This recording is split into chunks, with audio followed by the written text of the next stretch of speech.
What's up, everybody?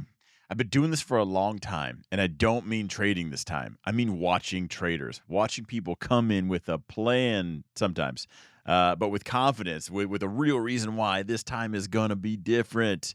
And then I watch them quit.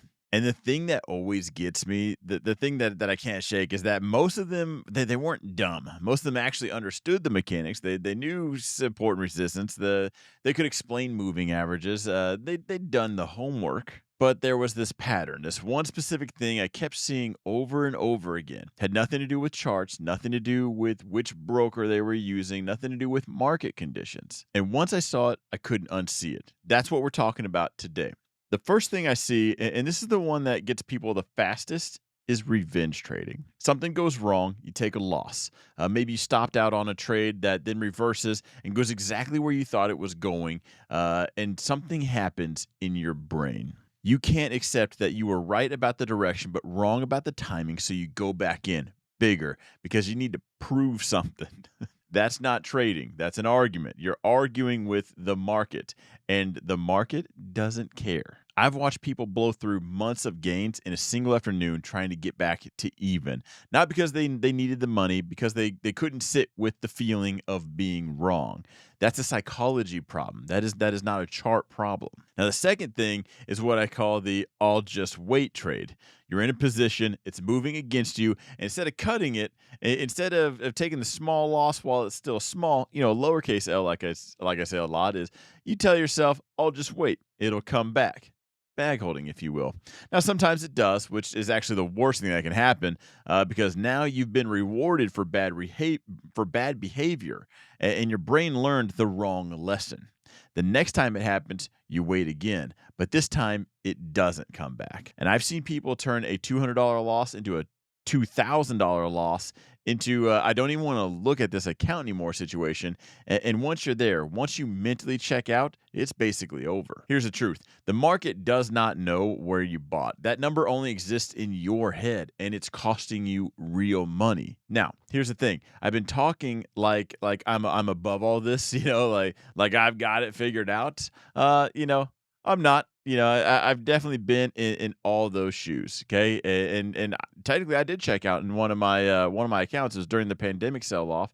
I had an account challenge going. It was real money. I had the whole thing in call spreads. Every single position, 100% of that account was in call spreads. And then the market started dropping hard. Now, I was paying attention more to my main account, not the challenge account, but it went to nothing. Which at that point, the guy who's been doing this since 2013, the guy who teaches this, technically just stopped watching it. I really did just stop paying attention. Now, all that for maybe a different reason, but still, every position expired worthless. The whole account, it went to zero. Not because I didn't know better. I knew better, but I just in a way, I did kind of what I'm explaining right now. Quit watching it, disconnected from it, and that disconnect cost me that whole account. It was actually two accounts. They were taking the same things, but cost it 100%. I've been there. I've seen so many people do this. So I'm not telling you I'm immune to this. I'm just telling you that I've lived it, and the amount of people I've seen do it. I just know this is a real thing. But one thing I do remember, back in back in the beginning, it's just this one thing that I know. Like, I would find one particular ticker, and I would know it inside and out. Not five strategies, not 10 different setups. It was one thing, and I would do both sides. These were on the inverse ETFs. But even if it was a stock, I can go long and short. I knew exactly how it moved in different market conditions, what events affected it, how it behaved after a big down day. That specifically took most of the emotional decision making off the table because I already knew what I was going to do before the market even opened. Another thing you can do: size for sleep. Okay, this sounds boring. It is boring, but your position size determines whether you can think straight. Right? If you're checking your phone every 5 minutes with your heart in your throat, too big. Period. Because when your heart rate's up, your judgment is gone. Okay. Now that does work in the opposite manner. If you go too little, You just don't care. At that point, you do start making careless decisions. Now, third is define the win before you actually enter.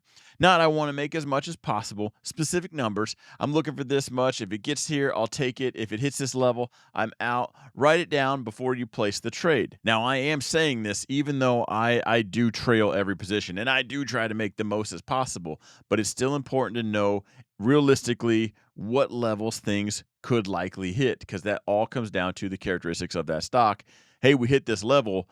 Did it take 5 minutes or 5 days like you originally thought? Now, this removes the in the moment negotiating your brain wants to do when things get emotional. The plan is still the plan. Now, I know this might sound a little heavy for a trading video, but again, if you have family, I have family, and the reason I stay disciplined with this isn't because I love charts. It's because I do love my family. Because what I do in these markets is directly connected to what I can do for them. Now, when I think about it that way, revenge trading sounds ridiculous. Holding a loser because of ego sounds ridiculous. Blowing up an account over a feeling sounds ridiculous. Okay, the market will open tomorrow. There's always another trade. That's one of the bigger lessons I've learned over the years. The only way you're still around to make that next trade is if you protect your capital and protect your head. Your headspace is so important. Now, here's why I brought all this up today specifically. Over the last few weeks, we've been building something on this channel, a series on generating consistent income from stocks, covered calls, cash secured puts, the boring, reliable, repeatable stuff. And none of it works. None of it if what I just described is still running the background in the background of your head. The strategies are simple. The discipline is the hard part. Now, if you haven't watched those videos yet, I will link them below. Just start there. They come out every Friday too.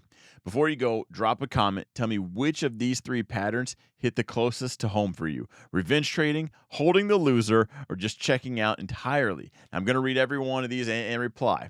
All right. Now, that's going to do it for today. I just want to make a quick psychology video for you guys. I'm going to wrap it up here. I will see you guys in the next one. Have a good one.